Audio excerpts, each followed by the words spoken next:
الحمد لله حمدا كثيرا كما أمر،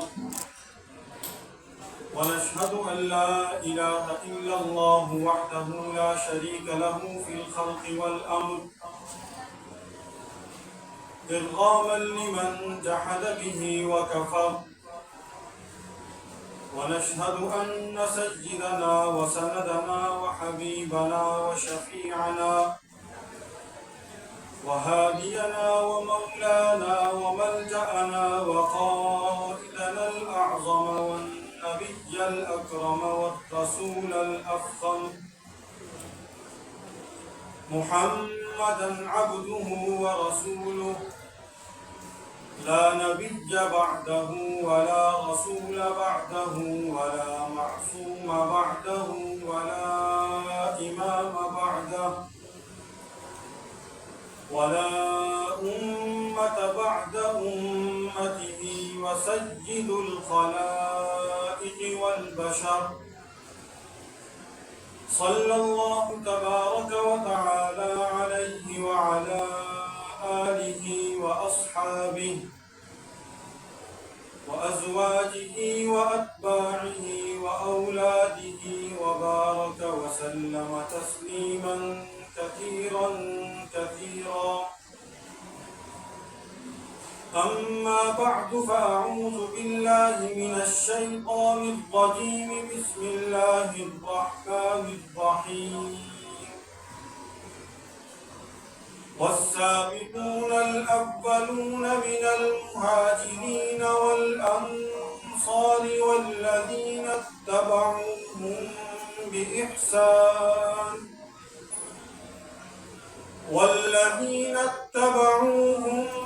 بإحسان رضي الله عنهم ورضوا عنه، وأعد لهم جنات تجري تحتها الأنهار خالدين فيها أبدا، ذلك الفوز العظيم. وقال النبي صلى الله عليه وسلم لعلي رضي الله تعالى عنه قال: أما ترضى أن تكون مني بمنزلة هارون من موسى، إلا أنه لا نبي بعدي. وقال النبي صلى الله عليه وسلم: علي في الجنة. وقال النبي صلى الله عليه وسلم: من كنت مولاه فعلي مولاه. صدق الله مولانا العظيم، وبلغنا رسوله النبي الصادق الوعد الأمين. تمام مومنین اہل سنت عبادت کی نیت سے احترام اور محبت کے ساتھ نماز برا درود پاک تلاوت فرمائیں. اللهم صل على محمد وعلى آل محمد كما صليت على إبراهيم وعلى آل إبراهيم إنك حميد مجيد. اللهم بارك على محمد وعلى آل محمد كما باركت على إبراهيم وعلى آل إبراهيم إنك حميد مجيد.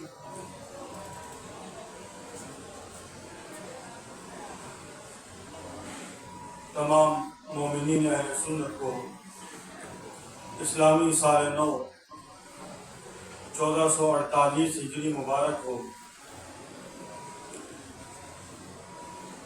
مسلمانوں کا سال محرم الحرام سے شروع ہوتا ہے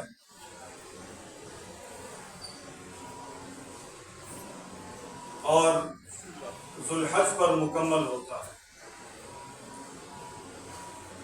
سال کا آغاز بھی اثار و قربانی سے ہے اور سال کا اختتام بھی اثار و قربانی اور شہادت کے ساتھ ہوتا ہے. ہمارے لیے ان قربانیوں میں، ان شہادتوں میں عظیم الشان سبق اور بہترین راستہ متعین ہوتا ہے کہ زندگی ایک ہی مرتبہ اللہ عطا فرماتے ہیں، اور اس کو بامقصد بنانے کے لیے، اللہ کے دین کے لیے، اللہ کے نبی صلی اللہ علیہ وسلم کی سنت اور طریقے پر چلتے ہوئے اس کی حفاظت کے لیے، دین کی سربلندی کے لیے اور احیاء سنت کے لیے یہ زندگی کھپ جائے اور اسی مقصد میں ہی جان آفری کے سپرد ہو جائے، تو اس سے بہترین اور اس سے زیادہ عظیم اور کامیاب زندگی اور کوئی نہیں ہو سکتی۔ حضرات صحابہ اکرام رضوان اللہ تعالی علیہم اجمعین امت کے لیے نمونہ ہے، مشعل راہ ہے، مرکز رشد و ہدایت ہے، حجت ہے، معیار حق ہیں۔ ان کے سوا، ان کے بعد جس کو بھی ہم اپنا مقتدا یا رہبر اگر تسلیم کرتے ہیں یا اس کی کسی بات کو مانتے ہیں، تو اس صورت میں کہ جب اس کی بات جماعت صحابہ رضوان اللہ تعالی علیہم اجمعین کے فرامین، ارشادات، ان کی زندگیوں، ان کے عمل اس کے خلاف نہ ہو، اس سے ٹکراتی نہ ہو، کہیں سے بھی کسی پہلو سے ان کی توہین کا کوئی بھی پہلو وہاں سے نکلتا نہ ہو، پھر تو وہ بات لی جائے گی، اس آدمی کا احترام بھی کیا جائے گا، اس کی بات کو وزن بھی دیں گے، اس کا تول بھی ہوگا اور اس پر عمل بھی کیا جائے گا۔ لیکن اگر اپنی ذاتی خواہشات کو سامنے رکھتے ہوئے تاریخ کے رب کو یابس کو بنیاد بنا کر بعض صحابہ اکرام رضوان اللہ تعالی علیہم اجمعین کی توہین کی جائے اور اپنی خواہش اور مرضی کو دین بنا کر پیش کیا جائے اور پھر کہا جائے کہ اسی کو مانا جائے کہ امت کی اکثریت اس پر کھڑی ہوئی ہے، امت کا ایک بہت بڑا طبقہ اس مسلک کے ساتھ یا اس ذہنیت کے ساتھ یا اس سوچ اور فکر کے ساتھ جڑا ہوا ہے۔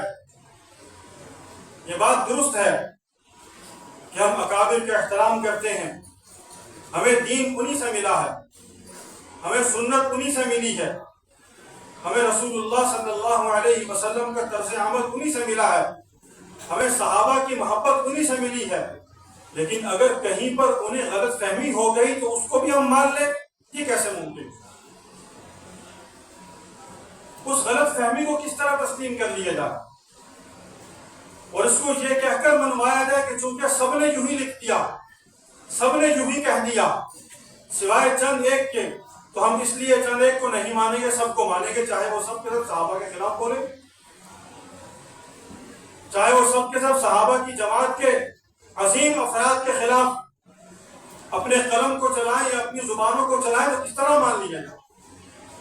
اس کو نہیں مانیں، پورے احترام کے ساتھ، پوری عزت کے ساتھ، پورے ادب کے ساتھ، ان کے مقام اور مرتبہ اور شان کو ملحوظ خاطر رکھتے ہوئے ان کی اس بات کو نہیں مانیں گے۔ اس لیے کہ جناب نبی کریم علیہ حروف التحیت والتسلیم خاتم النبیین محمد کریم صلی اللہ علیہ وسلم نے میرے اور آپ کے ایمان کا معیار کسی ایک یا دو صحابی کو نہیں بنایا، پوری جماعت صحابہ کے ایک ایک فرد کو معیار ایمان بنایا۔ پوری جماعت صحابہ کے ایک ایک فرد کو معیار حق کہا. ان میں ابو بکر ہوں، عمر ہوں، عثمان ہوں، علی مرتضیٰ ہوں، حسنین کریمین ہوں، معاویہ بن ابی سفیان ہوں، ابو موسیٰ اشعری ہوں، عمر بن العاص ہوں، مغیرہ بن شعبہ ہوں، کوئی بھی صحابی، ابو سفیان ابن صخر ابن حرب ہوں، اکرمہ بن ابی جہل ہوں، وحشی بن حرب ہوں، کوئی بھی صحابی ان میں سے کسی ایک کے متعلق بھی دل میں کوئی شائبہ بھی پیدا ہوتا ہے، جس کو قرآن نے کہا غِلًّا لِلَّذِينَ آمَنُوا، ایمان والے ہیں، یہ اہل ایمان ہیں. اہل ایمان ہیں ہی یہی پہلے دعوت رسول کے اولین مخاطب ہی یہ ہیں. رسول اللہ صلی اللہ علیہ وسلم نے کلمہ انہی پر پیش کیا، دین انہی کو پہنچایا، صحبت نبی سے فیض یاب یہی ہوئے. نبی صلی اللہ علیہ وسلم کی آنکھوں کے نور نبوت سے جو روشنی حاصل کی انہوں نے حاصل کی. حضور کے قلب کی نبوی توجہات کے مستحق یہی لوگ بنے، اور کون تھا؟ اسی جماعت صحابہ پر حضور علیہ السلام نے اپنی ظاہری اور باطنی تمام توجہات لگا دی اور ان ہیرو کو تراشا اور تراش کر اللہ کی بارگاہ میں عرفات کے دن پیش کر دیا کہ یا اللہ، اے بار الہ، میں نے جو کچھ میرے ذمہ تھا میں نے ان تک پہنچا دی، یہ گواہ ہے، تو بھی گواہ ہو. ان تک پہنچا دیا، ان کو تیار کر دیا. اور بدر میں انہی کے متعلق کہا تھا نا، حجۃ الوداع تو بہت بعد کی بات ہے. بدر میں کن کے لیے کہا تھا کہ اگر آج یہ چھوٹا سا لشکر عصابہ، یہ چند لوگ، مٹھی بھر لوگ، اگر آج یہ مغلوب ہو جاتے ہیں تو دھرتی پر تیرا نام لینے والا کوئی نہیں رہے گا. اگر خدا کا نام دھرتی پر زندہ ہے تو بقول محمد کریم صلی اللہ علیہ وسلم صحابہ اکرام علیہ الرضوان کی وجہ سے زندہ ہے. رکھا خدا نے نام باقی ہے، اپنا رکھنا ہے. ظاہری اسباب میں جن کو سبب بنایا، جن کو ذریعہ بنایا، وہ صحابہ اکرام کی مقدس جماعت. اسی مقدس جماعت کے ایک فرد فریق، امیر المؤمنین، خلیفہ عادل و راشد و برحق، رسول اللہ صلی اللہ علیہ وسلم کے جزادات بھائی، آپ صلی اللہ علیہ وسلم کے لاڈلے داماد، آپ صلی اللہ علیہ وسلم کے ربیب حضرت سیدنا علی مرتضیٰ سلام اللہ و رضوانہ علیہ اجمعین، وہ شخصیت ہیں کہ جن کو بچپن سے حضور علیہ السلام کی محبتیں حاصل رہیں. بچپن ہی سے حضور صلی اللہ علیہ وسلم کی محبتیں سمیٹی، آپ کی تربیت میں رہے، آپ نے انگلی پکڑ کر چلنا سکھایا. دین کی ایک ایک بات اللہ کی وحی نازل ہوتی تھی، لکھنے والوں میں علی مرتضیٰ بھی موجود ہوتے. دین آسمان سے نازل ہوتا تھا، قرآن آسمان سے اترتا تھا، اور علی مرتضیٰ اس کو اپنے ہاتھوں سے لکھتے تھے. ابو بکر صدیق لکھتے تھے، عمر بن خطاب لکھتے تھے، اور دیگر صحابہ میں معاویہ بن ابی سفیان بھی لکھتے تھے. یہ کاتبین وحی ہیں، یہ مدرسہ رسول کے سارے وحی کے طلباء ہیں. رسول اللہ صلی اللہ علیہ وسلم کے گرد و پیش میں رہنے والے، آپ کی تربیت میں رہنے والے، آپ سے دین سیکھنے والے، آپ سے اپنی اصلاح کروانے والے، یہ سارے صحابہ ہیں. اور یہ وہ ہیں کہ جن کو قرآن کہتا ہے اشداء علی الکفار رحماء بینہم. قرآن کی گواہی ہے، یہ آپس میں ایک جان ہے، ایک جان ہے. دشمن کے خلاف ہیں، دشمن کے خلاف ہیں، اور وہاں بھی متحد ہیں، آپس میں بھی متحد ہیں، اور ہر ایک دوسرے کا کوئی بھی دشمن بن کے کسی بھی روپ میں آیا ہے اس کے خلاف کھڑا ہوا. آپ نے سنا نہیں عثمان بن عفان کے دروازے میں کون کھڑا تھا؟ عثمان اور علی تو دوست ہیں. دشمن آئے، بلوائی آئے، 12,000 کا لشکر آیا، علی خود بھی موجود تھے. علی نے اپنے بیٹوں کو بھی وہاں کھڑا کیا کہ چچا کے دروازے پہ پہرا تو جان جاتی ہے چلی جائے، لیکن عثمان کے اوپر کوئی آنچ نہ ہو. کوئی یہ نہ کہے کہ نبی کا داماد، نبی کا چچا زاد بھائی، نبی کے نواسے مدینہ الرسول کے اندر موجود ہے اور نبی کا دوہرا داماد وہاں پہ کٹ گیا. کوئی پوچھنے نہیں آیا، کسی نے حفاظت نہیں کی، پورا پہرا دیا. کوئی بدبخت علی مرتضیٰ پہ اس کا الزام نہیں دے سکتا. تو سیدنا علی مرتضیٰ رضی اللہ تعالیٰ عنہ کے فضائل مناقب بے شمار ہیں. آپ سے دوہری رشتہ داری ہے، آپ کی تربیت میں رہے. آپ صلی اللہ علیہ وسلم نے غزوات میں شریک کیا ان کو. ہجرت کا موقع ہے، مدینہ طیبہ کی طرف آپ صلی اللہ علیہ وسلم کا سفر ہے. ہم سفر کا انتخاب آسمان سے ہوتا ہے. حضور صلی اللہ علیہ وسلم اپنے ہم سفر کے پاس جاتے ہیں اور اپنے بھائی، چچیرے بھائی علی مرتضیٰ کو اپنے بستر پر بٹھا کر جاتے ہیں کہ امانتیں تم نے سپرد کرنی ہیں، معاملات کو تم نے دیکھنا ہے. انہیں وہاں چھوڑا.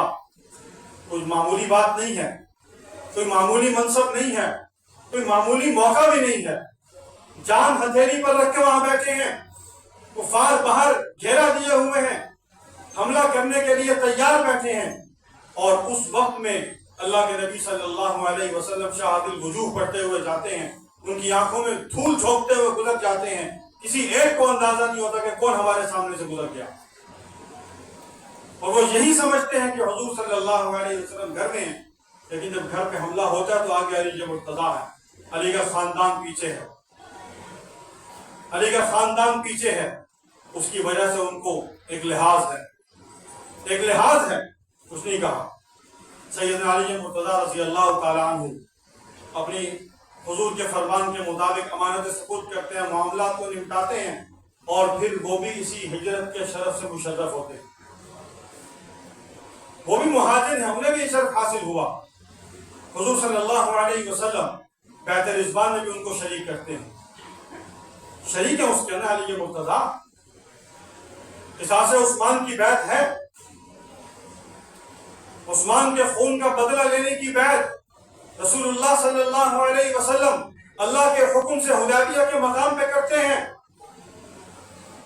جو علی وہاں بیعت کر کے آئے وہ مدینہ کے اندر سن 35 ہجری کے اندر اسی بیعت کو ذہن میں رکھتے ہوئے عثمان کے دروازے پر اپنے بیٹوں کو پہرےداری کے لیے کھڑا کرتے ہیں کہ اس پر تو خدا سے عہد کیا ہوا ہے، ید اللہ فوق ایدیہم، اللہ کا ہاتھ ان کے ہاتھ کے اوپر ہے. وہ ہاتھ جو محمد الرسول اللہ کا ہاتھ بیعت کرتا ہے عثمان کے قصاص کے لیے، پھر وہی ہاتھ عثمان کا ہاتھ بن کر بیعت کرتا ہے قصاص عثمان کے لیے، پھر وہی ہاتھ اللہ کا ہاتھ بن کے آتا ان ہاتھوں کے اوپر. عثمان کو یہ اعزاز حاصل ہے کہ نبی کا ہاتھ عثمان کا ہاتھ قرار دیا گیا، نبی کا ہاتھ اللہ کا ہاتھ، وہی ہاتھ اللہ کا ہاتھ قرار دیا گیا. یہ نسبت کسی کو حاصل نہیں ہے کہ عثمان بن عفان کو حاصل ہے.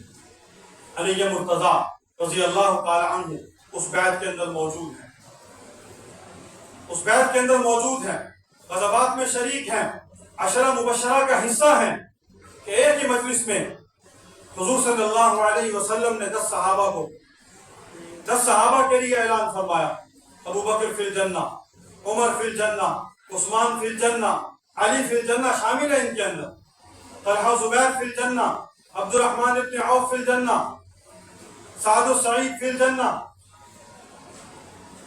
حضور علیہ السلام نے فرمایا ان صحابہ کو جنت کی بشارت دی. حضرت سیدنا علی مرتضیٰ ان 10 افراد میں شامل ہیں، مبشر بالجنہ ہیں. نبی صلی اللہ علیہ وسلم کی زبان اقدس سے ان کو جنت کی بشارت مل گئی. اس کے بعد کسی اور کی منت سماجت کی یا سفارش کی ضرورت باقی نہیں ہے.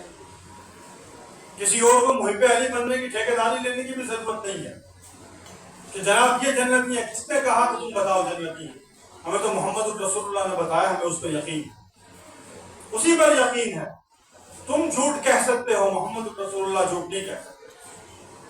تم ان کے نام پہ غلط پروپیگنڈا کر سکتے ہو، محمد رسول اللہ کا فرمان غلط نہیں ہو سکتا، اس سے جھوٹ نہیں، اس زبان سے جھوٹ نکل نہیں سکتا،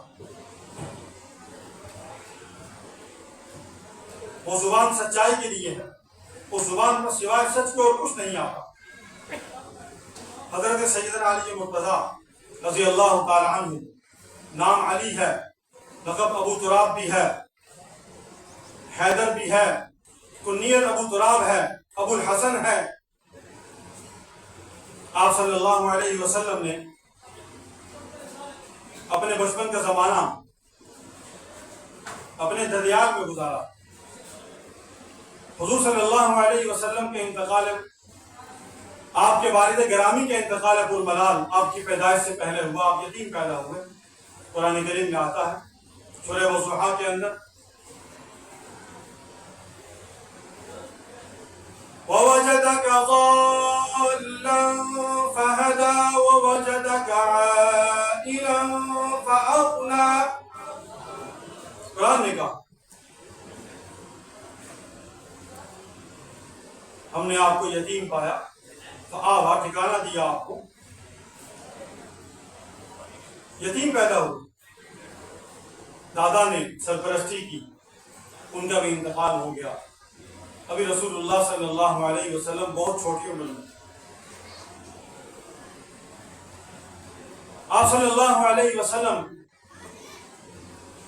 کی سرپرستی دادا کی زندگی کے اندر ہی بڑے چچا زبیر ابن عبد المطلب نے لی۔ جناب عبد المطلب نے جناب زبیر کو، جو ملت حنیف پر تھے، ان سے کہا کہ اس کا خیال کرنا، ان کی زندگی میں بھی گھر کے معاملات، گھر کی سربراہی، تجارت، کاروبار، یہ سب کچھ زبیر ابن عبد المطلب کے ہاتھ میں تھا، وہی چلا رہے تھے۔ اور جب ان کا انتقال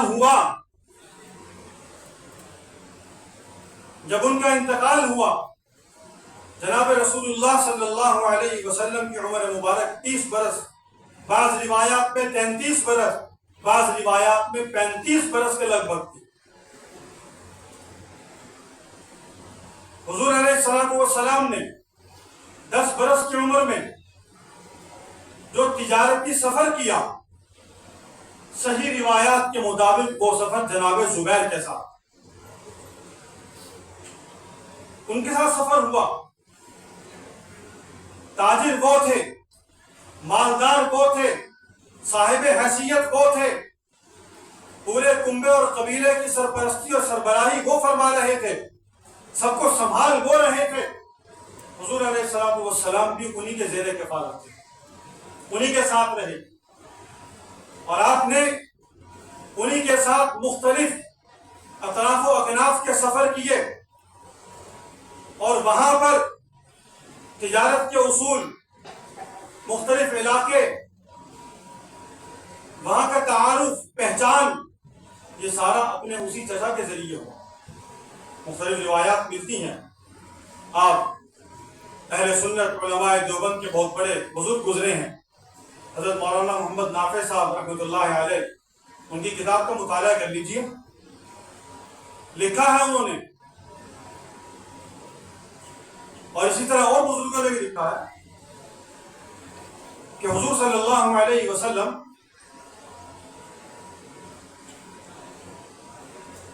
بعثت کے بعد جب مختلف علاقوں سے وفود حضور سے ملنے کے لیے تشریف لاتے تھے، آپ ان سے علاقے کے احوال کے متعلق پوچھتے، مقامات بتا کر پوچھتے کہ وہاں کیا احوال ہیں۔ تو وہ حضور سے درخواست کرتے کہ یا رسول اللہ صلی اللہ علیہ وسلم، آپ تو ہمارے علاقوں کو ہم سے بہتر جانتے ہیں، وہ کیسے؟ تو حضور نے فرمایا کہ میں نے ان علاقوں میں تجارت کی غرض سے سفر کی، جس کی وجہ سے مجھے ان کی معلومات۔ بچپن کے نفوذ، چھوٹی عمر کے نفوذ اتنے پختہ تھے کہ آپ صلی اللہ علیہ وسلم نے بعثت کے بعد تک آنے والے قافلوں کے ساتھ ان امور پر بات کی، ان علاقوں پر گفتگو ہوئی، تو معلوم ہوا کہ تجارت کا سفر بھی کس کے ساتھ تھا؟ جناب زبیر ابن عبد المطلب کے ساتھ۔ آپ فرمائیں 30 برس کا نوجوان، 35 برس کا نوجوان، اس کو کس کی کفالت کی ضرورت ہے، کس کی سرپرستی کی ضرورت ہے؟ بلکہ اس عمر میں حضور صلی اللہ علیہ وسلم نے اپنے چچا زبیر ابن عبد المطلب کے انتقال کے بعد جناب ابو طالب، جن کا نام عبد مناف ہے، اور مناف عرب کا ایک معروف بت ہے، اس بت کے نام پہ ان کا نام رکھا گیا۔ ہم میں سے اہل سنت تو ان کے نام سے بھی نہیں واقف تھے کہ اصل نام ہے کیا۔ طالب ان کا بڑا بیٹا ہے جو کفر پر مرا، مسلمان نہیں ہوا، اس کے نام پہ ان کی کنیت ابو طالب ہے، اسی نام سے معروف۔ تو 35 سال یا 30 سال کے نوجوان کی کیا تربیت کی، کیا کفالت کی، کیا سنبھالا، کیا خدمت کی، کیا پرورش کی، سوال ہے۔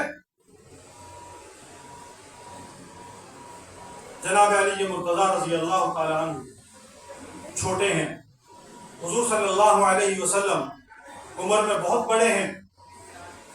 آپ اپنے چچا زبیر کے انتقال کے بعد ابو طالب کے پاس رہے، آپ وہاں رہ کر بکریاں چراتے تھے لوگوں کی، اور ابو طالب کے ساتھ تعاون کرتے تھے کہ ان کی اولاد زیادہ تھی، قلیل المال تھے، کمائی کے اسباب نہیں تھے، جس کی وجہ سے آپ نے ان کے بیٹے جناب سیدنا علی مرتضیٰ رضی اللہ تعالیٰ عنہ کو چچا سے لیا اور خود پالا، تربیت خود فرمائی۔ دوسرے بیٹے حضرت جعفر طیار کو لے کر حضرت عباس کے سپورٹ کیا کہ چچا کا بوجھ ہلکا کرتے ہیں، یہ بیٹا آپ پالیں، تقسیم کیا بوجھ، الگ سے خدمت کی۔ اور اگر کہیں پر انہوں نے ساتھ دیا، تعاون کیا، کفار کے مقابلے میں ان کے سامنے کہیں کھڑے بھی ہوئے، جس شعب ابی طالب کو بیان کیا جاتا در حقیقت وہ شعب بنی ہاشم، جناب عبداللہ کا گھر بھی وہیں تھا، جناب زبیر کا گھر بھی وہیں تھا، وہ شعب بنی ہاشم ہے۔ اگر رسول اللہ صلی اللہ علیہ وسلم کو وہاں پر انہوں نے کوئی تحفظ دیا، تو حضور صلی اللہ علیہ وسلم کا ارشاد گرامی موجود ہے۔ آپ نے فرمایا کہ میں نے سب کے احسانات کا بدلہ چکا دیا الا ابا بکر۔ ایک ابو بکر ہے کہ اس کے احسان کا بدلہ نہیں چکا سکتا، اس کا بدلہ اس کو اللہ ہی دیں گے، باقی سب کا بدلہ چکا دیا۔ ان سب میں ابو طالب بھی موجود، بدلہ چکا دیا حضور نے۔ کوئی احسان ہو تو حضور نے ان کے بیٹے کو پالا بھی، دین بھی دیا، بیٹی بھی دی، کفالت بھی کی، بشارت بھی دی۔ نبی صلی اللہ علیہ وسلم کا کلمہ پڑھ کے وہ تو مسلمان ہو گئے، جنت کے مستحق بن گئے، باپ نہ بن سکا، باپ نہ بن سکا، جنت کے مستحق مسلمان نہیں ہوئے۔ حضور علیہ السلام نے دعوت پیش کی، اسلام کی طرف بلایا، کلمہ سنایا، کلمہ پڑھنے کا کہا، منت و داری کی، بات نہیں مانی۔ انتقال ہوا، سیدنا علی مرتضیٰ رضی اللہ عنہ حاضر ہوئے، یا رسول اللہ آپ کا چچا فوت ہو گیا۔ آپ نے کہا جاؤ جا کے کفن دو اور اس کو دفنا، میں اس کے لیے مغفرت کی دعا کرتا رہوں گا جب تک کہ اللہ مجھے منع نہ کر دے۔ تو خدا نے قرآن میں منع کیا نا، اللہ نے کہا، وہی نازل ہوئی، آپ ان کے لیے دعائیں مغفرت مت کیجیے۔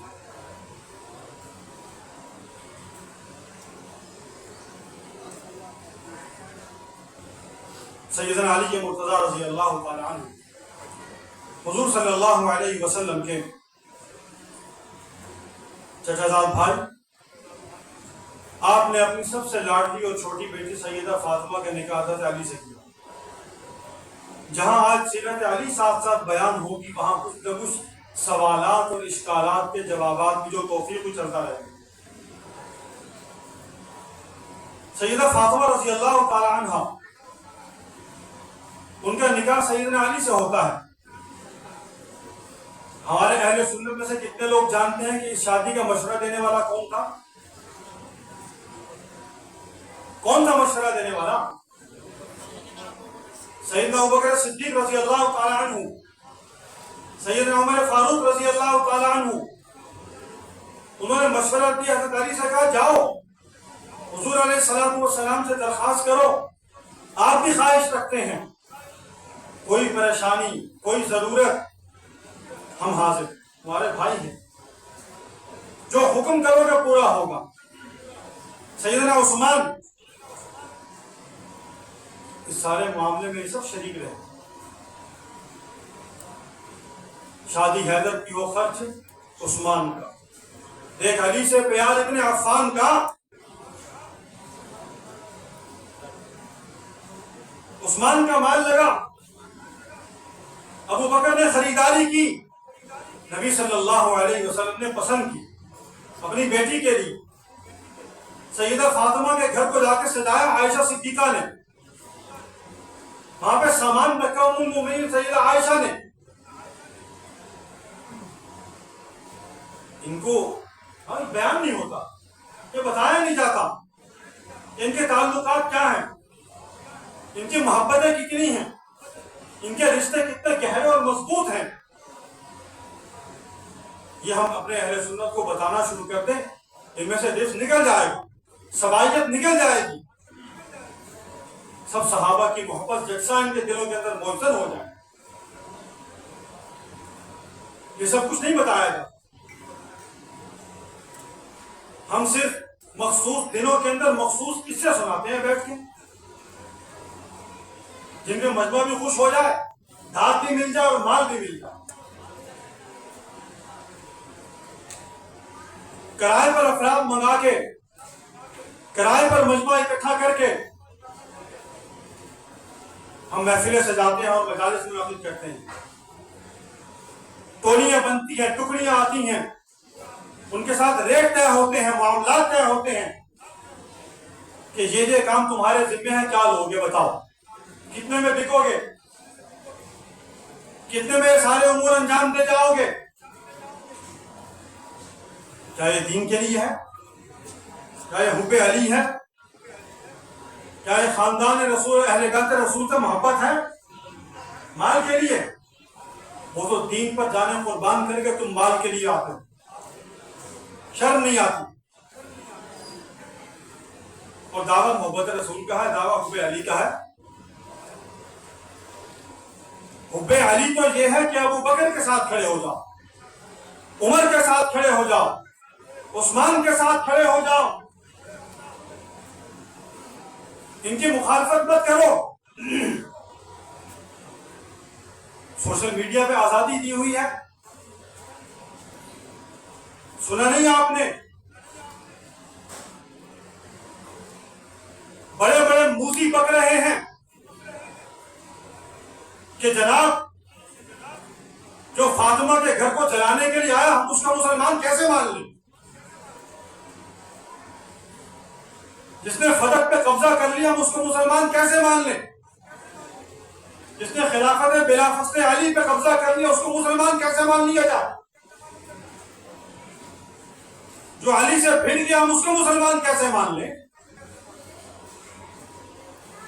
یہ سب کچھ کہا گیا، انہی دنوں میں کہا گیا، اس پہ کوئی ایف آئی آر نہیں ہے، کوئی قانون حرکت میں نہیں آتا، کوئی سختی نہیں ہے، تمام تر پروٹوکول اور تحفظات موجود ہیں، لیکن اگر کہا جائے کہ لعنت اللہ علی شرکم، اس پر ایف آئی آر ہو جاتی ہے۔ نبی کا فرمان ہے، نبی کا فرمان ہے، کہیے، حضور کی حدیث پڑھیے، لعنت اللہ علی شرکم، اونچی آواز سے لعنت اللہ علی شرکم، اور اونچی آواز سے لعنت اللہ علی شرکم۔ ہم نبی کے فرمان کے ساتھ ہیں، کیسے اس کو بھول جائیں اور کیوں چھوڑ دیں اس کو؟ حضور صلی اللہ علیہ وسلم نے فرمایا، اذا ظہرت الفتن او قال البدع وصب اصحابی فليظهر العالم علمه ومن لم يفعل ذلك فعليه لعنت الله والملائکۃ والناس اجمعین۔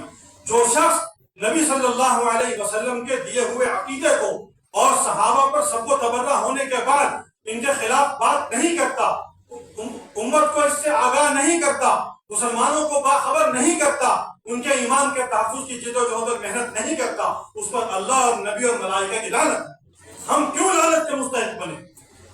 ہم بتائیں گے کہ ابو بکر کا علی کے ساتھ رشتہ کیا تھا، ہم بتائیں گے ابو بکر کا رسول اللہ صلی اللہ علیہ وسلم کے ساتھ رشتہ کیا تھا، ہم بتائیں گے فاروق اعظم کا علی کے ساتھ تعلق کیا تھا، ہم بتائیں گے عثمان کا علی کے ساتھ تعلق کیا تھا، ہم بتائیں گے معاویہ کا علی کے ساتھ اور عائشہ کے ساتھ تعلق کیا تھا۔ کمال ہے،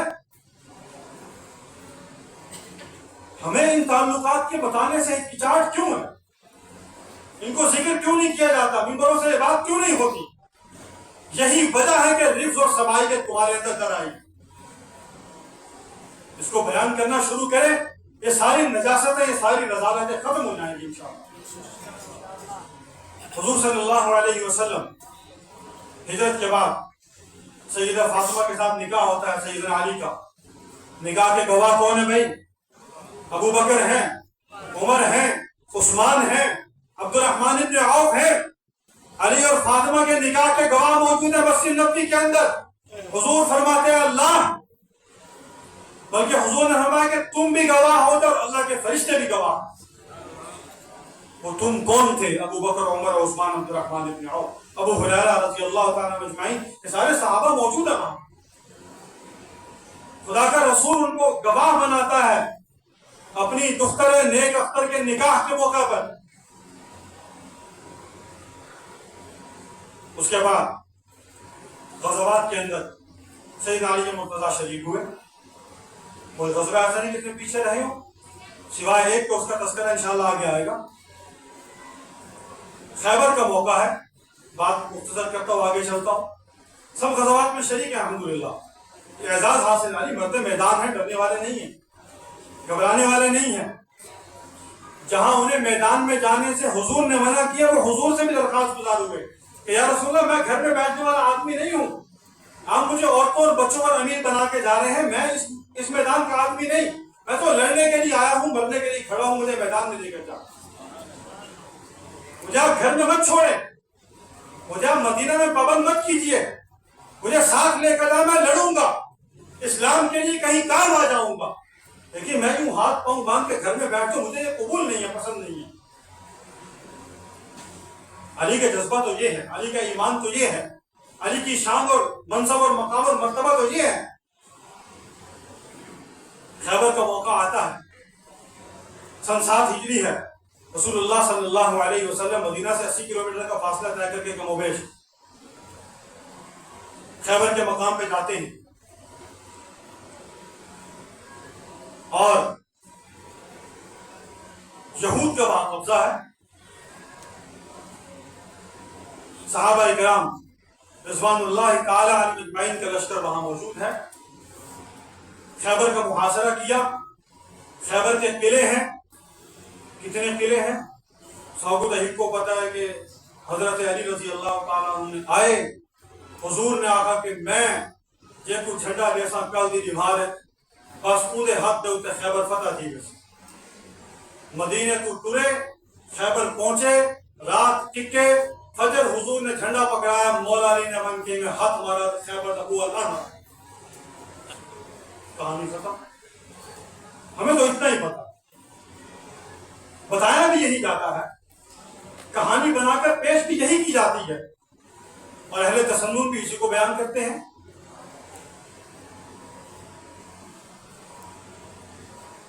خیبر کی 11 یا 12 قلعے ہیں۔ کتنے قلعے ہیں؟ 11 یا 12 قلعے ہیں۔ 1.5 مہینے تک وہاں محاصرہ رہا صحابہ کرام کا، ایک دن کی بات نہیں ہے، 1.5 ماہ کا دورانیہ ہے، جس میں جناب سیدنا علی مرتضیٰ رضی اللہ تعالی عنہ اپنے دیگر صحابہ کرام ساتھیوں کے ساتھ مل کر لڑتے رہے، اور مختلف صحابہ نے مختلف قلعے فتح کی، باہمی کوشش سے، اجتماعی جد و جہد سے۔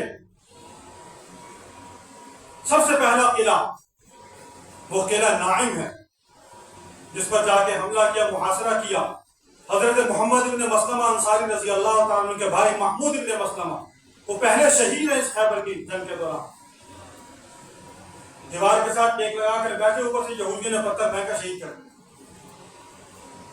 پہلا قلعہ وہ ہے۔ اس کے بعد اور بہت سارے قلعے ہیں۔ قلعہ نطاق ہے، صعب ہے، ابئی ہے، سموان ہے، سلالم ہے، قموس ہے، اور بہت سارے قلعے ہیں جن میں سے کچھ ویسے ہی فتح ہو گئے، کچھ پر جنگ ہوئی، محنت ہوئی، محاصرہ کیا، اس کے بعد فتح ہوئے۔ صحابہ اکرام بھی شہید ہوئے، کفار بھی مرے، مردار ہوئے۔ قلعہ قموس پہ آ کے کافی دن لگ گئے، اس کے اوپر بہت زور لگانا پڑا۔ حضور صلی اللہ علیہ وسلم نے فرمایا کہ صبح جس شخص کے ہاتھ میں جھنڈا دوں گا، علم دوں گا، جس کے ہاتھ میں میں علم دوں گا، اللہ اس کے ہاتھ میں فتح عطا فرمائے۔ اس اکیلے قلعے کا محاصرہ علماء نے لکھا 14 سے 20 روز تک ہوا، اس ایک قلعے کا محاصرہ۔ حضور علیہ الصلوۃ والسلام اگلے روز تشریف لائے۔ آپ نے پوچھا علی کہاں ہیں؟ علماء سیرت نے لکھا ہے سیدنا علی کو آشوب چشم کی تکلیف تھی، آپ موجود نہیں تھے، آپ کو بلایا گیا، عرض کیا رسول اللہ آنکھوں میں تکلیف ہے جس کی وجہ سے میں موجود نہیں تھا۔ حضور صلی اللہ علیہ وسلم نے لعاب مبارک لگایا، آنکھیں ٹھیک ہو گئی، آنکھیں ٹھیک ہو گئی۔ جھنڈا سیدنا علی کے ہاتھ میں دیا کہ جاؤ لشکر کی قیادت کیجیے۔ اللہ نے فتح دی، سیدنا علی بھی تھے، ساتھ صحابہ بھی تھے۔ یہ اعزاز، یہ منصب، یہ مقام، یہ مرتبہ، یہ شان، یہ رفعت، یہ اس دن علی کے حصے میں آنی دیا کر رہی، اسے کوئی اس سے چھین نہیں سکتا تھا۔ لیکن اس کا یہ مطلب کہاں سے ہو گیا کہ آپ باقی سب صحابہ کی جد و جہد اور محنت اور کوشش، قربانیوں کو بالکل ہی فراموش کر دیں؟ یہ ہمارے لوگ نہیں، یہ وہ طبقہ لیغیظ بہم الکفار، اس کا مصداق تو طبقہ ہے، یہ اس کی کارستانی ہے تاریخ کے اندر کہ انہوں نے ان کی سیرت پر، ان کی شخصیت پر، ان کے کردار پر، ان کے مقدس اور پاک اور پوتر چہروں پر ایسی گرد ڈالی ہے، اس کی یعنی ناکام نامراد کوشش کی ہے۔ صحابہ کے چہرے اس سے کچھ نہیں ہوا، وہ روشن ہے، وہ تابدار ہے، چمکدار ہے، اسی کی روشنی آج تک یہاں پھیلی ہوئی ہے اور قیامت تک رہے گی انشاءاللہ۔ یہ دین انہی کے صدقے میں ملا ہے۔ افغانستان، ایران، روم، پاکستان، سندھ، بلوچستان، یہاں تک کون آیا؟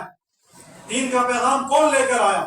کس زمانے میں کتنی صعوبتیں، کتنی تکلیفیں، کتنی مشقتیں، کتنے مسائل، کتنی سفری دشواریاں اور پریشانیاں برداشت کی؟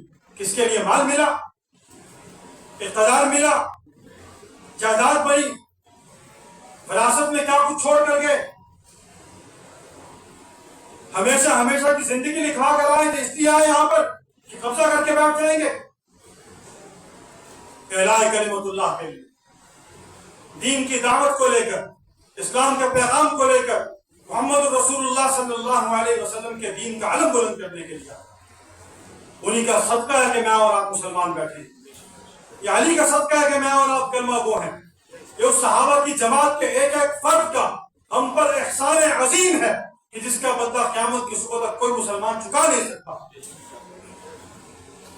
کہ انہوں نے ہمیں محمد الرسول اللہ سے جو دین جس طرح حاصل کیا، پوری امانت اور دیانت کے ساتھ ہم تک پہنچایا، منتقل کیا، آج ہم کلمہ کو مسلمان الحمدللہ، اور خود کو اس امید کے ساتھ زندہ رکھے ہوئے ہیں اور جی رہے ہیں اس امید پر کہ اللہ ہمارا انجام انہی کے ساتھ کرے، اللہ ہمیں قیامت کے دن انہی کے ہاتھوں رسول اللہ صلی اللہ علیہ وسلم کی معیت میں جام کوثر نصیب کرے، انہی کے ساتھ جنت میں رفاقت ملا۔ الحقنا بالصالحین، الحقنا بالصالحین کا مصداق یہی جماعت صحابہ۔ خیبر کے موقع پہ ایک قلعہ، جسے قلعہ قموس کہتے ہیں، سیدنا علی مرتضیٰ کو حضور علیہ السلام نے علم دیا کہ جاؤ قیادت کرو۔ اس سے پہلے قلعے باقی صحابہ کی کوشش سے فتح ہو گئے۔ اس کے ساتھ ساتھ فدق کا ایک باغ تھا جو خیبر کے پاس، وہاں پہ زرعی زمین ہے، زرعی رقبہ، وہ بغیر کسی لڑائی کے آیا، صلح کے ساتھ، بغیر قتال کے، بغیر جنگ کے چھوڑ دیا انہوں نے، دے دیا، سپورٹ کر دیا، ہار گئے۔ لیکن کہیں حضور نے فرمایا کہ میری وراثت ہے، کہیں حضور علیہ الصلوۃ والسلام نے کہا کہ میری اولاد کے لیے ہے جائیداد کو تقسیم کرنا، اور کیا جائیداد صرف بیٹوں اور بیٹیوں، نواسوں نواسوں میں جاتی ہے بس؟ بیویوں کا کوئی حصہ نہیں ہوتا اس کے اندر؟ اگر جائیداد ہی ہے، اگر تقسیم ہی کرنا ہے تو کیا صرف چند لوگوں میں کرنا ہے؟ ایک بدبخت عورت نے چند سال پہلے فدق کا کیس دائر کر دیا پاکستان کے عدالتوں کے اندر، اسی طبقے میں سے۔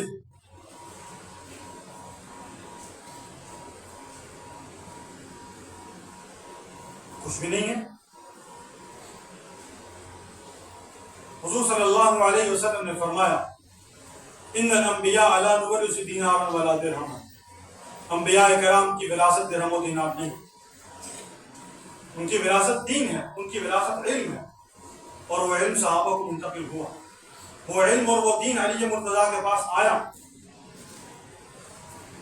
حضور صلی اللہ علیہ وسلم نے سیدنا علی کو جب یمن کا گورنر بنا کر بھیجا، بلکہ وہاں پر دین اسلام کی دعوت و تبلیغ کے لیے بھیجا،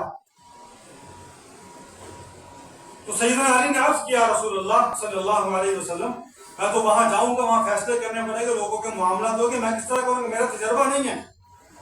آپ نے دعا دی،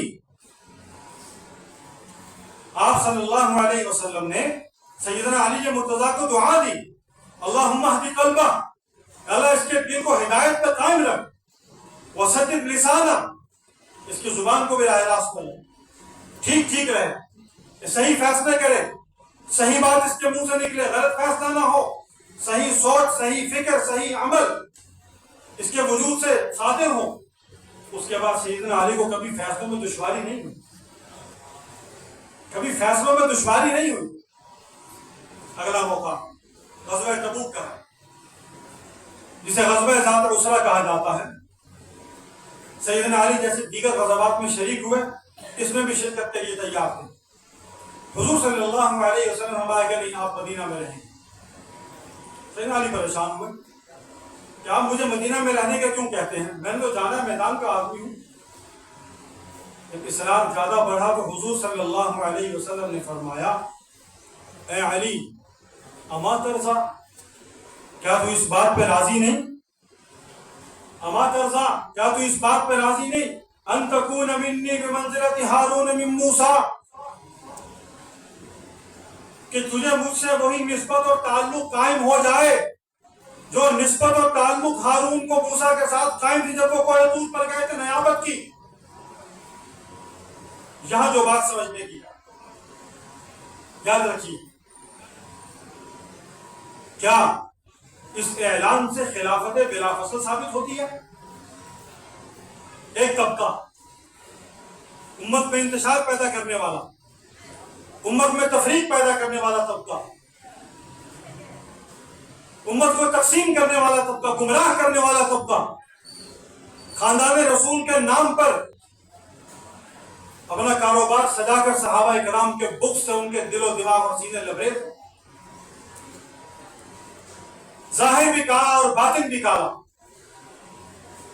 وہ طبقہ یہ دعویٰ کرتا ہے کہ جناب علی مرتضیٰ رضی اللہ تعالیٰ عنہ کو حضور صلی اللہ علیہ وسلم نے اس موقع پہ کہا کہ تم مجھ سے ایسے جیسے ہارون موسیٰ کے لیے، وہ بھی نبی تھے لہٰذا نبی کے جانشین تھے اور یہ بھی نبی کے جانشین تھے۔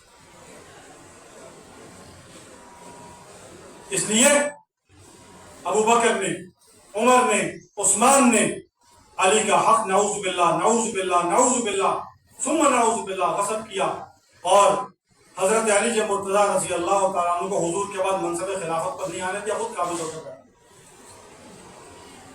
خود قابض ہو کر بیٹھ گئے، 25 سال تک کسی کو قریب نہیں آنے دیا۔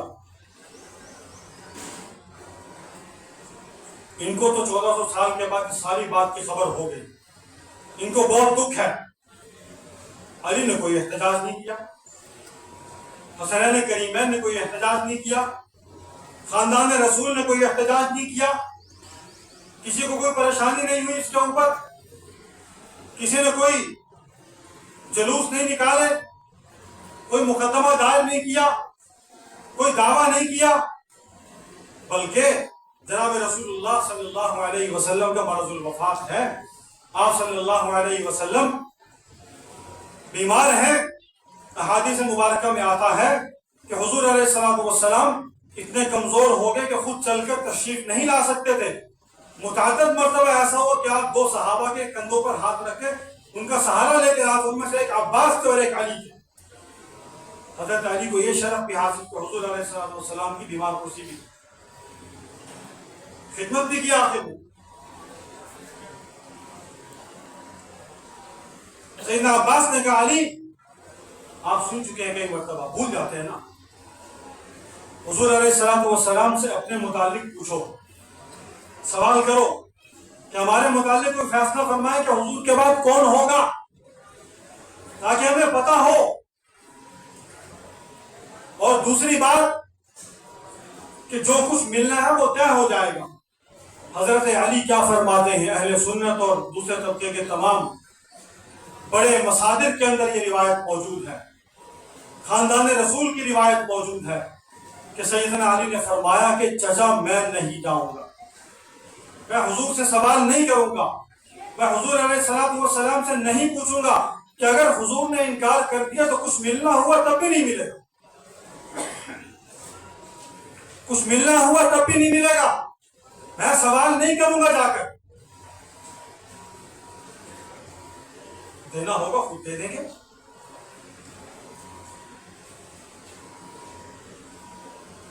دینا ہوگا خود دے دیں گے،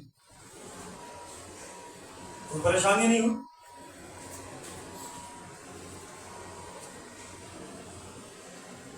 اگر اس نیابت کو یہ تصور کیا جائے کہ یہ خلافت بلا فصل کے اوپر اس کا استشہاد وہاں پہ ہوتا ہے اور اس سے مراد یہ ہے، تو پھر حضور صلی اللہ علیہ وسلم نے اپنے بعد کئی مواقع پر دیگر صحابہ کو بھی اپنا نائب بنایا، تو کیا وہ بھی خلیفہ ہوا؟ پھر یہی بات ہے نا۔ اور یہ نیابت جس کو تشبیہ دی گئی حضرت ہارون کے ساتھ، حضرت ہارون بھی عارضی طور پر نائب سے مستقل نائب نہیں تھے، حضرت موسیٰ کے واپس آنے کے بعد وہ حیثیت نہیں رہی، ختم ہو گئی۔ حضرت علی مرتضیٰ کی بھی حضور علیہ السلام کے واپس آنے کے بعد نیابت کی حیثیت ختم ہو گئی، حضور خود تشریف لے آئے۔ مختلف مواقع ہیں، حجۃ الوداع کے موقع پر حضور صلی اللہ علیہ وسلم نے حضرت ابو دجانہ رضی اللہ تعالیٰ عنہ کو اپنا نائب مقرر کیا۔ حجۃ الوداع کا موقع، دین مکمل ہو رہا ہے، نیابت کس کی قائم ہوتی ہے؟ پھر ابو دجانہ کی نا۔ الیوم اکملت لکم دینکم واتممت علیکم نعمتی ورضیت لکم الاسلام دینا۔ کیا جو کچھ ہے وہ اسی طرح ہوگا؟ اس کا مطلب کہ میں مدینہ میں جس کو چھوڑ کے آیا نائب میرے بعد وہی ہوگا؟ پھر نہیں۔ غزوہ قینقاع کے موقع پر حضرت بشر بن منذر رضی اللہ تعالیٰ عنہ کو وہاں نائب بنا کر گئے مدینہ میں۔ غزوہ مریسی کے موقع پر زید بن حارثہ کو نائب بنایا۔ غطفان کے موقع پر ذات الرقاع کے اندر سیدنا عثمان کو نائب بنا کر گئے۔ تو کیا ہوا؟ پھر یہ سارے خلافت بلا فصل کے مستحق ٹھہرے، دعوے دار ان کے سامنے آ جاتے یا ان کے لیے یہاں پہ کھڑے ہو کہ ہم کمپین چلائیں؟ کیا بھونڈی حرکت ہے، کیا غلط سوچ ہے، کیا غلط فکر اور نظریہ اور عقیدہ منتقل کیا جا رہا جو سیدنا علی اور خاندان رسول کی کہیں کسی فرد سے ثابت نہیں ہے۔ اگلا موقع، اللہ اکبر، سن 9 ہجری ہے، رسول اللہ صلی اللہ علیہ وسلم نے حج فرض ہوا، حضرت ابوبکر صدیق رضی اللہ تعالیٰ عنہ کو امیر حج بنا کر بھیجا۔ اس کو بنایا ابو بکر کو، مسلمانوں کے لشکر کا امیر حج، اس کی اتباع کرنی ہے، جو عمل ابو بکر کرے گا وہی دین ہے، جیسے کرے، جیسے کرنے کا حکم دے ویسے ہی کرنا، یہی دین ہے۔ نیابت تو ہے نا، نیابت تو ہے۔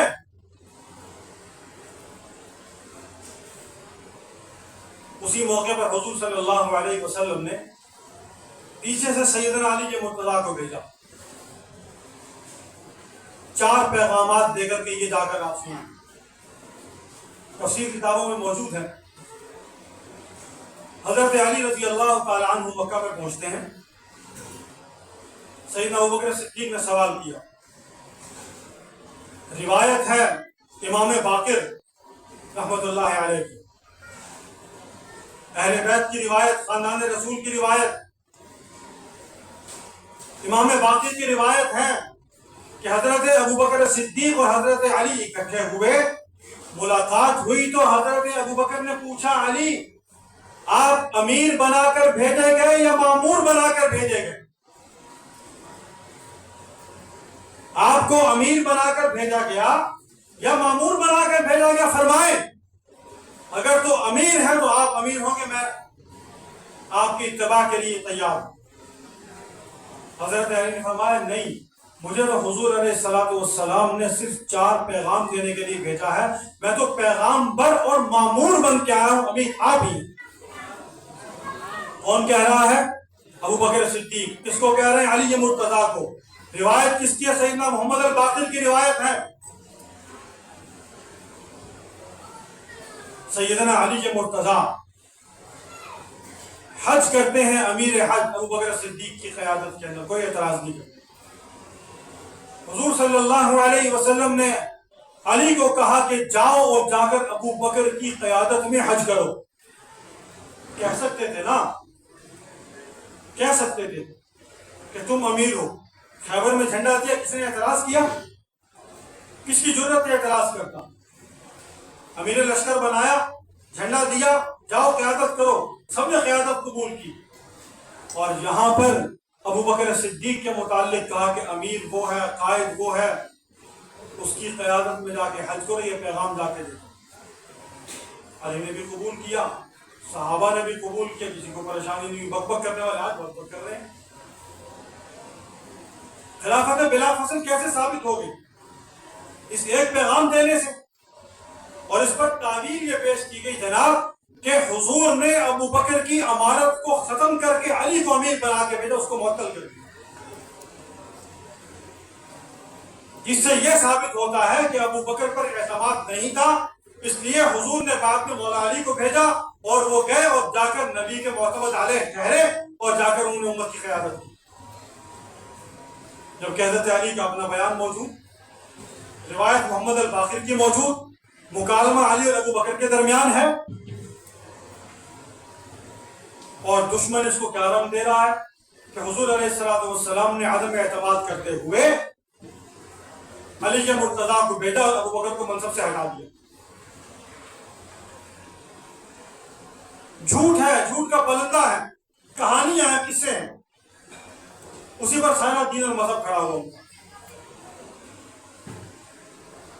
اگلا واقعہ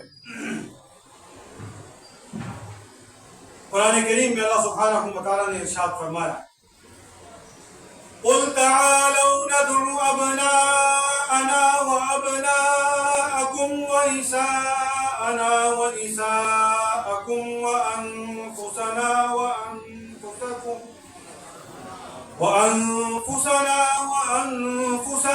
ثُمَّ نَبْتَهِلْ فَنَجْعَلْ لَعْنَةَ اللَّهِ عَلَى الْكَاذِبِينَ۔ آیت مباہلہ کہا جاتا ہے اس کو۔ نصارہ نجران کو دعوت دی، گفت و شنید ہوئی، بحث و مباحثے میں بات آ گئی، حتیٰ کہ بات مباہلے تک چلی گئی۔ حضور صلی اللہ علیہ وسلم نے اس موقع پر سیدہ ام سلمہ رضی اللہ تعالیٰ عنہ کے گھر میں واقعہ ہے، ایک روایت کے مطابق آپ نے چادر کے نیچے، حدیث کساب اس کو کہتے ہیں، حضرت علی کو، حسنین کریمین کو، حضرت سیدہ فاطمہ کو رضی اللہ تعالیٰ عنہ مجمعین، ان کو لیا، اللہم ہؤلاء اہل بیتی، یا اللہ یہ میرے اہل بیت ہیں، میرے گھر والے ہیں. سیدہ ام سلمہ نے پوچھا یا رسول اللہ کیا میں بھی ان میں ہوں؟ اس کا مصداق میں بھی ہوں؟ حضور نے فرمایا تم اپنی جگہ پر رہو، تم بھی خیر پر ہو. کیا مطلب؟ کہ تم تو پہلے سے ہی اہل بیت کا حصہ ہو، اس سے پہلے بھی تم تو پہلے سے اہل بیت کا حصہ ہو. انما يريد الله ليذهب عنكم الرجس اهل البيت ويطهركم تطهيرا. امہات المومنین کا ذکر ہے 1.5 رکوع کے اندر، انہی کا ذکر خیر ہے، انہی کو کہا جا رہا ہے اہل البیت. اس لیے حضور نے کہا کہ تم تو پہلے ہی جس مقام پر ہو اسی پر رہو، تم بھی خیر پر ہو. اہل بیت میں ازواج مطہرات ہیں، اہل بیت میں بنات رسول ہیں، اہل بیت میں نواسگان رسول ہیں، اہل بیت میں داماد رسول ہیں. یہ سارا کنبہ خاندان نبی کا ہے، نبی کا کنبہ اور خاندان ہے. حضور صلی اللہ علیہ وسلم نے خود فرمایا ہر نسب اور ہر شہر کا رشتہ ختم ہو جائے گا سوائے میرے رشتے کے، یہ باقی رہے گا، یہ ختم نہیں ہوگا. ابو بکر صدیق حضور کے سسر ہے، باقی رہے گا رشتہ قیامت تک. عمر حضور کے سسر ہے، قیامت تک رشتہ باقی رہے گا. علی عمر کے سسر ہے، قیامت تک رشتہ باقی رہے گا. نبی عثمان کے دوہرے سسر ہے، قیامت تک رشتہ باقی رہے گا.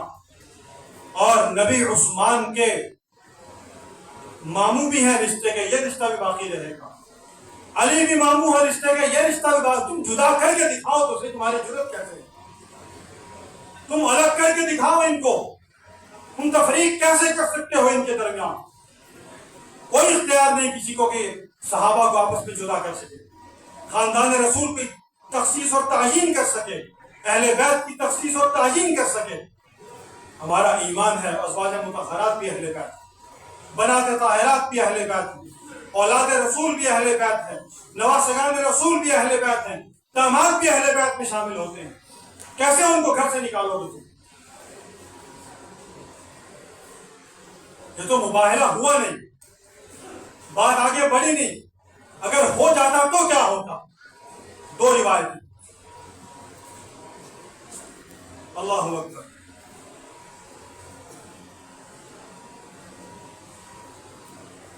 اس سے استدلال کیا گیا کہ جناب یہ بھی خلافت بلا فصل علی پہ استدلال ہے، اس سے کہ حضور نے کہا کہ میرے اہل بیت میرے ساتھی ہیں. علماء نے لکھا ہے قرآن میں اللہ نے کیا فرمایا؟ ابناءنا و ابناءکم و نساءنا و نساءکم و انفسنا و انفسکم. اگر یہ سب کچھ انفسکم، نساءکم، ابناءکم یہ سب کفار کے لیے اگر عام ہے، نصارہ کے حق میں اگر عام ہے، تو نبی کی طرف آتے ہوئے انفسنا، نساءنا، ابناءنا یہ خاص کیسے ہو گیا؟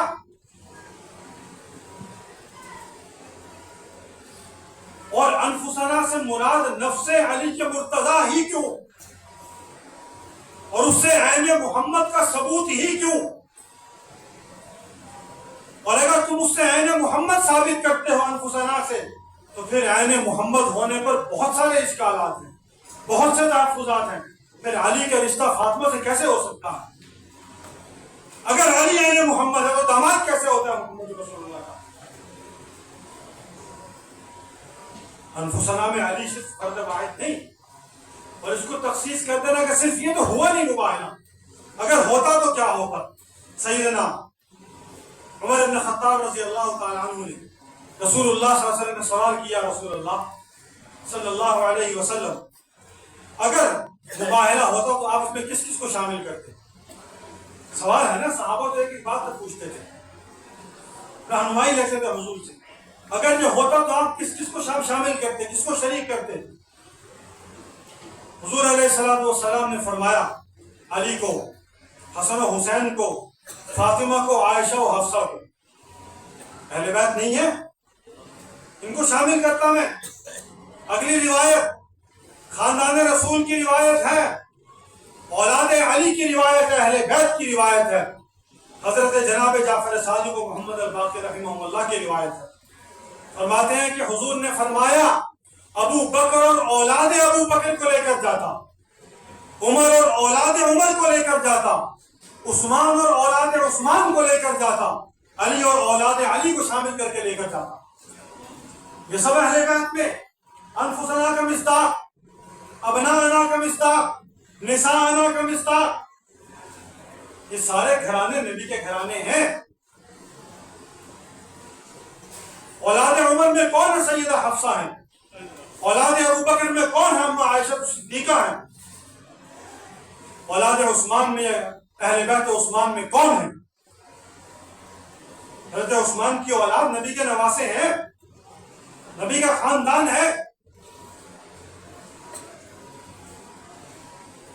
اور اس پر یہ کہنا کہ انفسنا سے مراد نفس علی اور نفس محمد ہے، یعنی محمد ہو گئے، لہذا اس سے یہ ثابت ہوا کہ محمد رسول اللہ کے بعد علی مرتضیٰ کا حق ہے، یہ حق چھین لیا گیا۔ یعنی کوئی بات ہو گھوم گھما کے وہیں پہ آ کے کھڑے ہوتا، مغالطے ہیں، غلط فہمیاں ہیں، غلط استدلالات ہیں، اور بغض صحابہ ہے، بغض ابو بکر عمر و عثمان و علی ہے۔ ان کے دل میں علی کی محبت بھی نہیں ہے، یہ علی بھی اپنی مرضی کا چاہتے ہیں، یہ حسن و حسین بھی اپنی مرضی کا اپنا بنایا ہوا چاہتے ہیں۔ جو محمد رسول اللہ صلی اللہ علیہ وسلم کی ہاتھوں تربیت یافتہ ہوئے وہ ان کو پسند نہیں ہیں، اس لیے کہ انہوں نے محمد کے ساتھیوں کے ساتھ وفا کی، وہ محمد کے ساتھیوں کے ساتھ رہے ہیں، اور ان کو وہ چاہیے جو ان کی مرضی کا ہو۔ وہ تو پھر ایران سے ہی ملے گا، اس کے علاوہ تو کہیں نہیں، مکہ اور مدینہ سے تو وہی ملے گا، کوفہ بصرہ کے اندر بھی وہی علی ملے گا، اس کے علاوہ اور علی کوئی نہیں ملے گا وہاں سے، جس کے بیٹوں کا نام بھی ابو بکر و عمر ہے، ہاں جس کے پوتوں کا نام بھی ابو بکر و عمر ہے، سیدنا حسن مجتبیٰ کے بیٹوں کا نام ابو بکر و عمر ہے، جس کا داماد بھی عمر ہے۔ ایسے ظالم ہے کہ علی نے عمر کو بیٹی دی، انہوں نے بیٹی ماننے سے انکار کر دیا،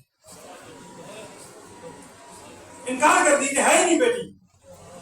پہلے تو رشتہ نہیں مانتے، اور اگر رشتہ انہی کی کتابوں سے ثابت ہو جائے تو ہم بیٹی کا انکار کرتے کہ وہ ہے ہی نہیں، فاطمہ سے نہیں، کہانی بدلتی صاحب۔ جس طرح انہوں نے محمد الرسول اللہ کی بیٹیوں کا انکار کیا اور کہا کہ ایک ہی بیٹی ہے محمد الرسول اللہ، جس طرح انہوں نے محمد الرسول اللہ صلی اللہ علیہ وسلم کے ازواج کا انکار کر کے کہا کہ ایک ہی بیوی ہے محمد الرسول اللہ۔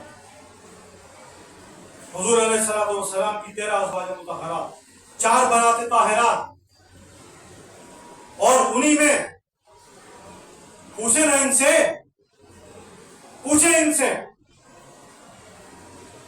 جن کے دل دماغ اور آنکھوں پر ہر طرف کالا کی کالک ہے، سیاہی اور اندھیرے میں رہنے اور بسنے والے، روشنی کا تصور تک نہیں، ان سے پوچھیں کہ حضرت فاطمہ نے کس کی وصیت کی کہ علی کو کس کے ساتھ شادی کرنا میرے پاس؟ اپنی بڑی بہن سیدہ زینب کی بیٹی، ان کے متعلق فرمایا نا کہ میرے بعد میری بھانجی کو اپنے گھر لے آنا۔ علی لے کر آئے، وہ فاطمہ کی بھانجی نہیں تھی کیا؟ وہ محمد رسول اللہ کی نواسی نہیں تھی کیا؟ وہ زینب مظلومہ اور شہیدہ کی، جن کے متعلق حضور علیہ الصلوۃ والسلام فرمایا کہ یہ وہ میری بیٹی ہے کہ جس کو میری وجہ سے بہت تکلیفیں برداشت کرنی پڑی، جس کو میری وجہ سے بہت تکلیفیں برداشت کرنی پڑی۔ اس زینب کی بیٹی کے ساتھ علی کا کیا رشتہ نہیں ہوا؟ کیا شادی نہیں ہوئی؟ اس کا بھی انکار کرو گے؟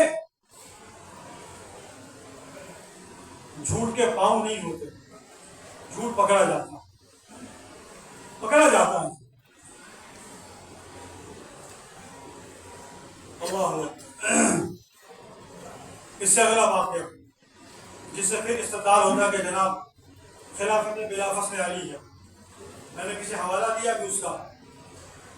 حضور صلی اللہ علیہ وسلم نے یمن میں دعوت اسلام کے لیے بھیجا سیدنا علی کو، آپ حج کے لیے تشریف لے گئے، حجۃ الوداع کا موقع، اسلامی ریاستوں کے اندر پتہ چلا کہ حضور حج پہ جا رہے ہیں، صحابہ نے سفر کرنا شروع کیا مختلف مقامات سے حج کے لیے آگے۔ حضرت علی مرتضیٰ رضی اللہ تعالی عنہ بھی تشریف لائے۔ راستے میں صحابہ کے ساتھ چند باتوں پر کچھ اختلاف ہوا، کچھ سواریوں کے استعمال کی انہوں نے اجازت طلب کی کہ ہماری سواریاں تھکی ہوئی ہیں، کیا ہمیں یہ بیت المال کا جو سواریوں کا ریبر موجود ہے ہمارے پاس زیادہ ہیں، کیا ہم ان کو باری باری استعمال کر سکتے ہیں؟ سیدنا علی نے فرمایا اس میں تمہارا اتنا ہی حصہ جتنا باقیوں کا حصہ، اپنا اپنا حصہ استعمال کر سکتے ہو، سب کو استعمال کرنے کی اجازت نہیں ہے۔ اور بھی کچھ باتیں تھیں۔ حج ہوا، عرفات کا میدان، خطبہ حج حضور نے ادا کیا، ارشاد فرمایا، آیت تکمیل دین نازل ہوئی جس پر یہود نے کہا کہ اگر یہ ہمارے دین میں ہوتے ہم اس کی عید کا دن مناتے۔ سیدنا عمر کو شکوہ کیا ہے، میں نہ لیتا کہ اگر یہ ایک آیت تمہارے قرآن میں ہے، تمہارے دین میں ہے، اگر وہ ہمارے مذہب میں نازل ہوتی ہم اس دن عید مناتے۔ سیدنا عمر نے فرمایا زیادہ سیانے بننے کی ضرورت نہیں، مجھے پتا ہے وہ آیت کون سی ہے، موقع بھی جانتا ہوں، وقت بھی جانتا ہوں، آیت بھی جانتا ہوں، سب معلوم ہے مجھے۔ آیت تکمیل دین ہے، اليوم اکملت لکم دینکم واتممت علیکم نعمتی ورضیت لکم الاسلام دینا۔ دین مکمل ہو گیا، اللہ نے تمہارے لیے اسی دین اسلام کو پسند کیا جس پر ابو بکر ہے، عمر ہے، عثمان ہے، علی اور جماعت صحابہ۔ میدان عرفات میں کیا 5 لوگ تھے خاندان کے بس، اور کوئی نہیں تھا وہاں پر؟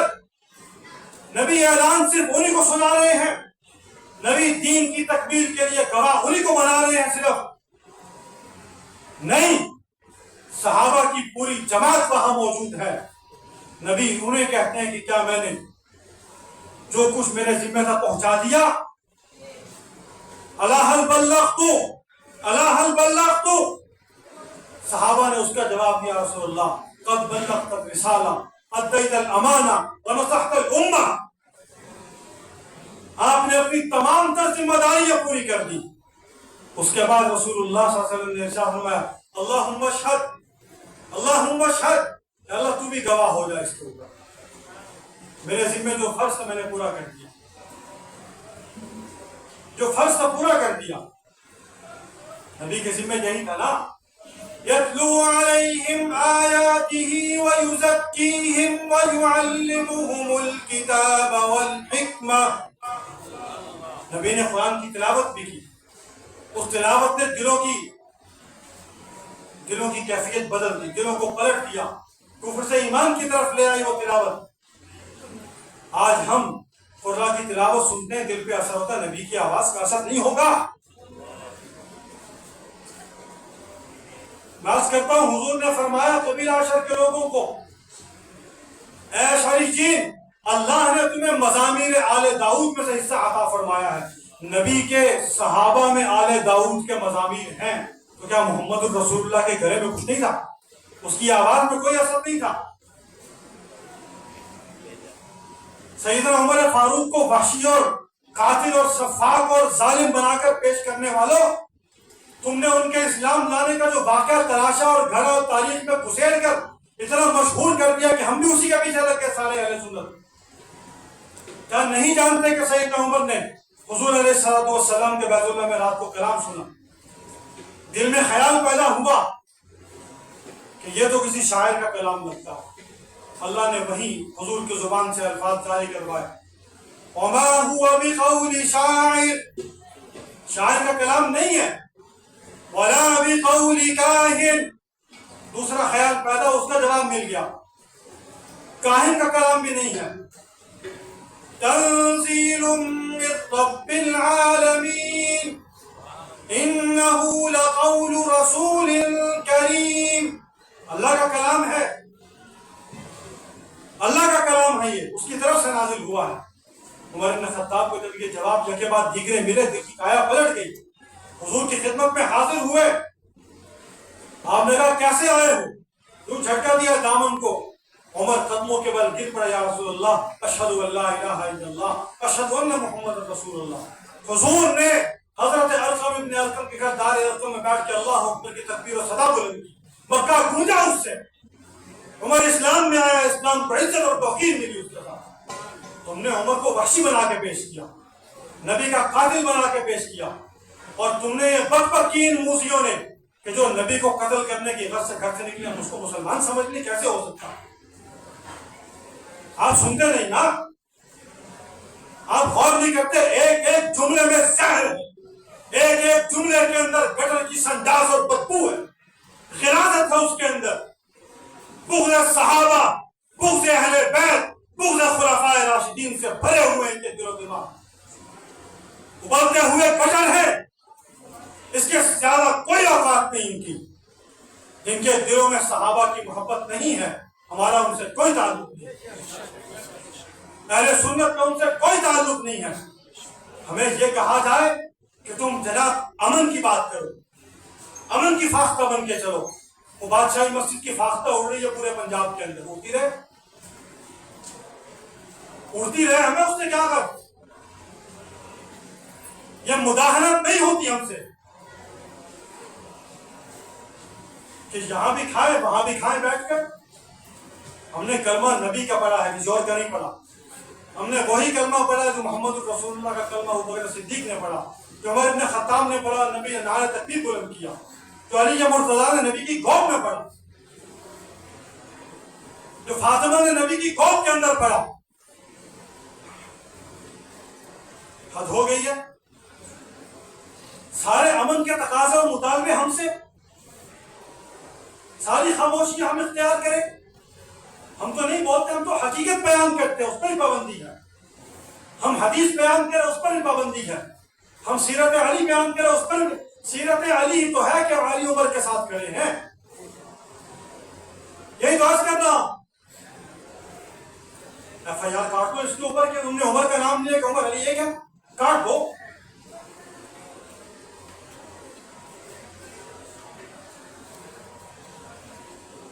اللہ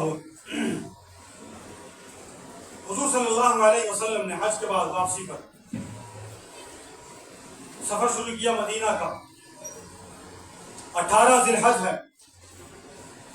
حضور علیہ السلام اور آپ کے ساتھ مدینہ اور تبوک کے قافلے کے کچھ لوگ موجود ہیں، وہ صحابہ جو اطراف و اکناف سے تشریف لائے مختلف مقامات سے، وہ سب حج کے بعد واپس اپنے اپنے رخ پر سفر کر چکے۔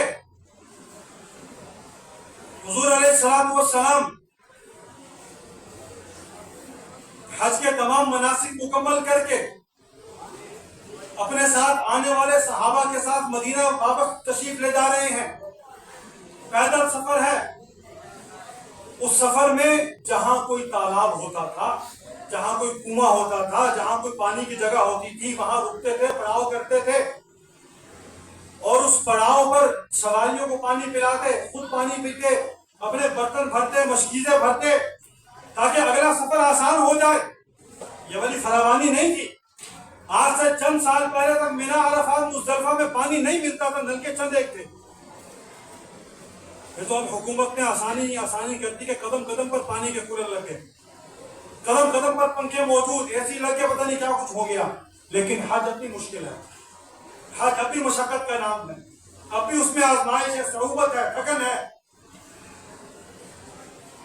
حضور علیہ السلام نے اس دور میں حج کیا، صحابہ نے اس زمانے میں حج کیا، کتنی مشقت ہوگی، پانی کا نام و نشان نہیں ہوگا، کیسے وقت گزارا ہوگا، تصور ہے؟ ان کنووں سے، ان تالابوں سے پانی بھرتے تھے، اگلے سفر کا سامان کرتے تھے، وہاں رکے۔ وہ صحابہ جن کی یمن سے آتے ہوئے آپس میں تھوڑی بہت سیدنا علی کے ساتھ بات چیت ہوئی، نوک جھونک تھوڑی سی ہو گئی، غلط فہمی پیدا ہو گئی، حضور علیہ السلام کی شکایت پہنچی کہ ایسا معاملہ۔ آپ صلی اللہ علیہ وسلم نے صحابہ کرام کا وہ قافلہ جو وہاں حضور کے ساتھ موجود تھا، وہ چند افراد جو وہاں موجود تھے،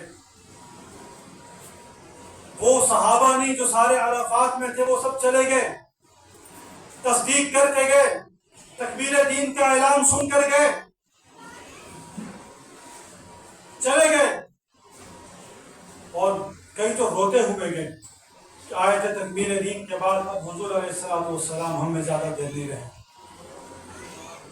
اب زیادہ دیر نہیں رہیں گے، اس لیے کہ مقاصد بعثت نبی تکمیل کو پہنچ گئے، اس کا اعلان ہو گیا۔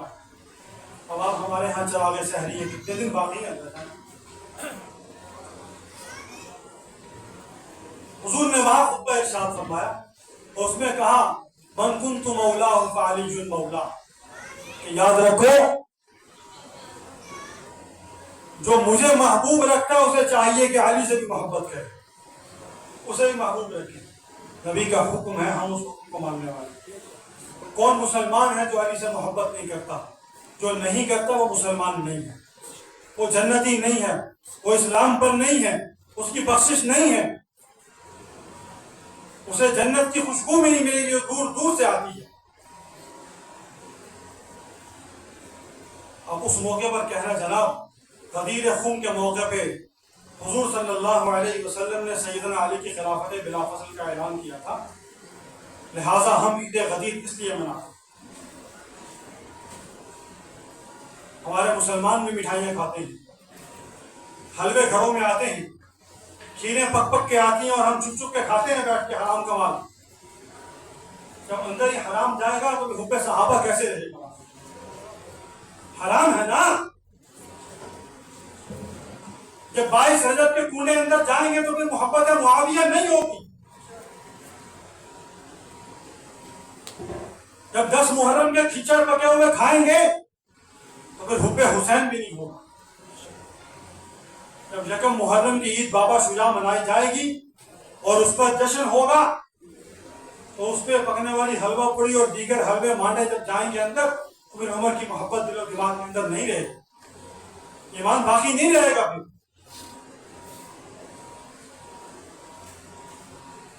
حضور علیہ الصلوۃ والسلام من کنت مولا فعلی مولا، اس مولا کے ایک عیسائی لغت لکھنے والے الگنجد جس کا نام ہے، اس کے اندر کم و بیش 21 معانی لکھے گئے ہیں۔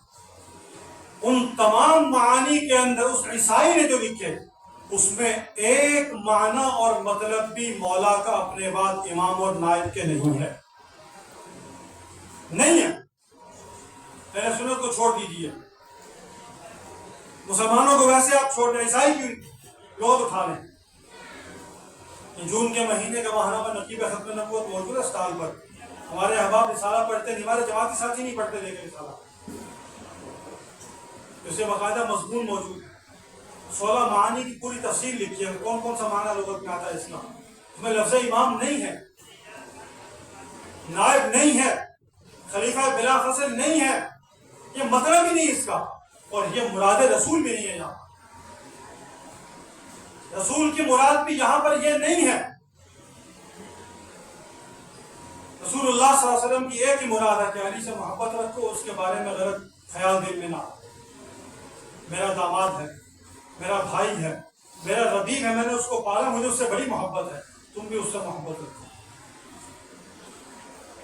حضور علیہ السلام نے تو جب اپنے خاندان کے مخالفین جنہوں نے حضور کی خلاف جو ہے وہ بہت زیادہ توہین کی، آپ کے خلاف شاعری کی، حجب بیان کی، آپ صلی اللہ علیہ وسلم نے حضرت حسان بن ثابت رضی اللہ عنہ کو یہی تلقین فرمائی کہ حسان، ان کا جواب دو گے لیکن خیال کرنا میرا نسب ہے، میرا قبیلہ ہے، میرا خون ہے، میرا خاندان ہے، خاندان اور قبیلے کی رعایت رکھنا، اس کی توہین مت کرنا۔ کفار کے متعلق فرما رہے ہیں۔ علی تو پھر مومنوں کی جان ہے، علی تو مسلمانوں کے ماتھے کا جھومر ہے، علی تو ایمان کا معیار ہے، علی تو نجات کا ذریعہ ہے۔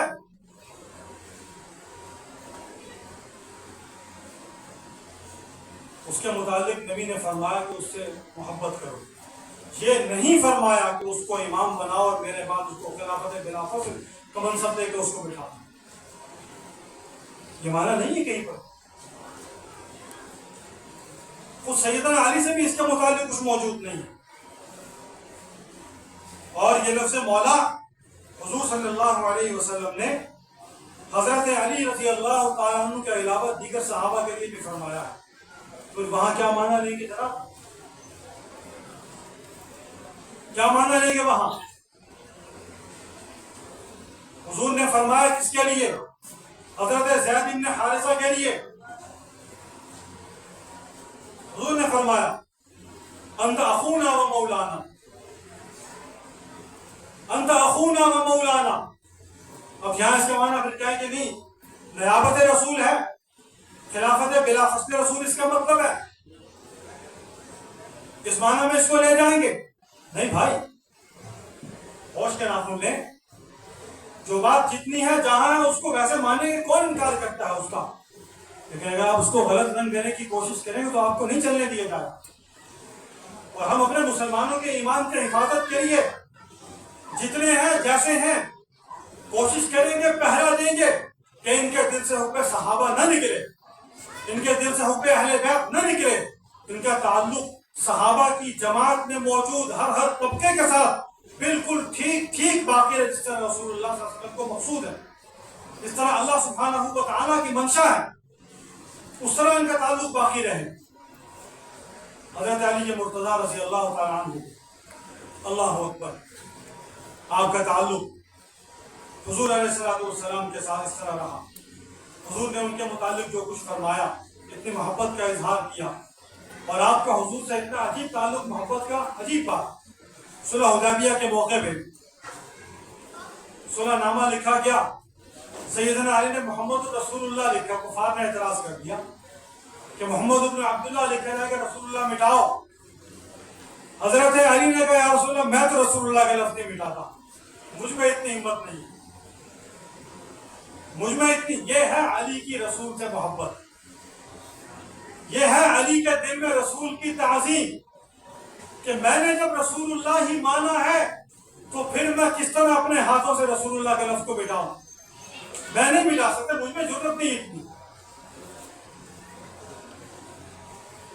لیکن حضور علیہ السلام کو ان سے معاہدہ تھا، آپ نے محمد ابن عبداللہ اس کو کر دیا۔ ایک علی کی محبت نبی کے ساتھ دیتی ہے، تو یہی علی ہیں کہ جن کی محبت پہ صدیق کے ساتھ بھی ہے، یہی علی ان کی محبت عثمان کے ساتھ بھی ہے۔ کچھ چیزیں میں نے عرض کر دی درمیان میں۔ حضور علیہ السلام کا انتقال ہوتا ہے، علی کس سے مشورہ کرتے ہیں؟ ابو بکر صدیق سے۔ جناب کس سے مشورہ ہے؟ ابو بکر صدیق سے مشورہ، کیا کریں، کیسے کریں؟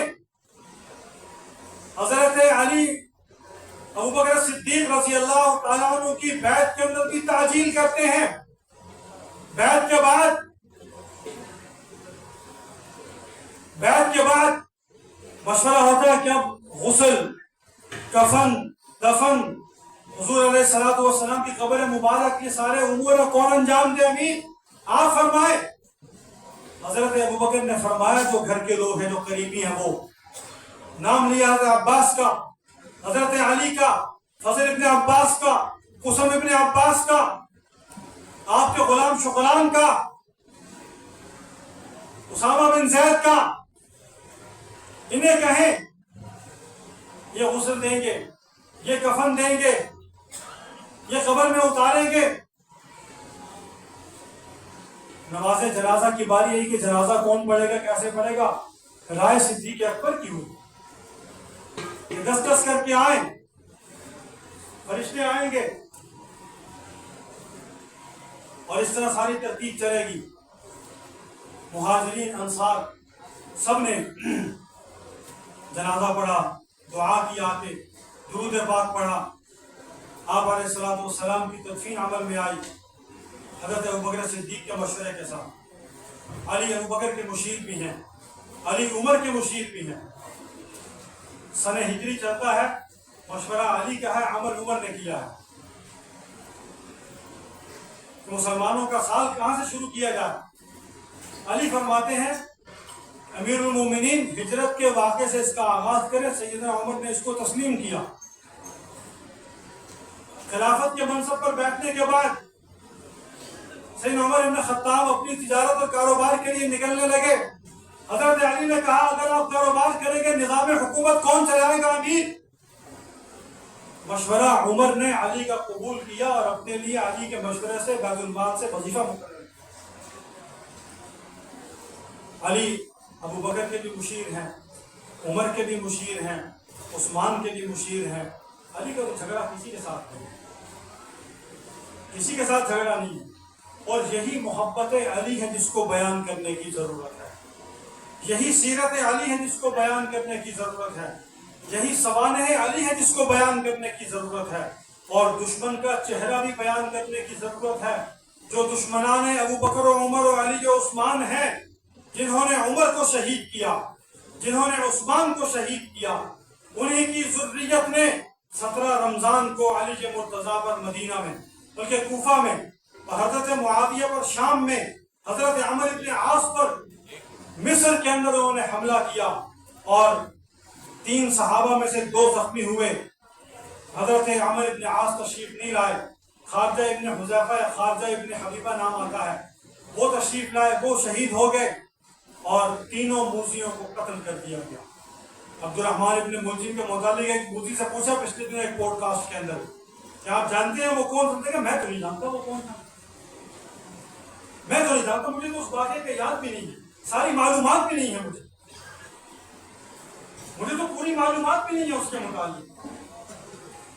یہ ہے وہ جھوٹی من گھڑت، یعنی اس مذہب میں گھڑی حدیث لا ایمان علی اللہ تقیتا ہوں، یہ وہ ہے اس کے عمل ہو،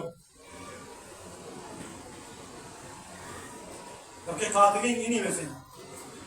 اور یہ علی کی بد دعا ہے کہ انہوں نے جنگ جمل کے موقع میں جب سیدنا طلحہ و زبیر شہید ہوئے تو سیدنا علی جب وہاں سے واپس لوٹے، بلکہ سیدنا طلحہ کا سر پیش کیا گیا، معلوم انہیں کہ زبیر کا، حضرت علی کو انہوں نے کہا لعنت ہو اس پر، اور اس کو جہنم کی بشارت دو جو آیا ہے سیدنا طلحہ کو شہید کر کے ان کا سر لے کے میرے پاس۔ ان پر تو لعنت برس رہی ہے علی کی طرف سے، علی کی طرف سے لعنت پڑ رہی ہے۔ دوزخ کی بشارت علی نے سنائی ہے اس پورے کنبے قبیلے اور قافلے کو، ہمیں تو کچھ کہنے کی ضرورت ہی نہیں، ہم تو علی کے مرتضیٰ رضی اللہ تعالیٰ کی سیرت بیان کریں گے کہ علی نے اپنے یاروں سے محبت کی، اور اتنی کی کہ پھر اپنی اولاد کے نام بھی یاروں کے نام پر رکھ کر اس سے تسکین حاصل کرتے ہیں۔ اللہ سبحانہ و تعالی ہم سب کو سیدنا علی مرتضیٰ رضی اللہ تعالیٰ کی حقیقی اور سچی محبت نصیب فرمائے، اور ویسا تعلق تمام صحابہ سے نصیب فرمائے جیسے سیدنا علی کا تعلق تھا۔ وما علینا الا البلاغ۔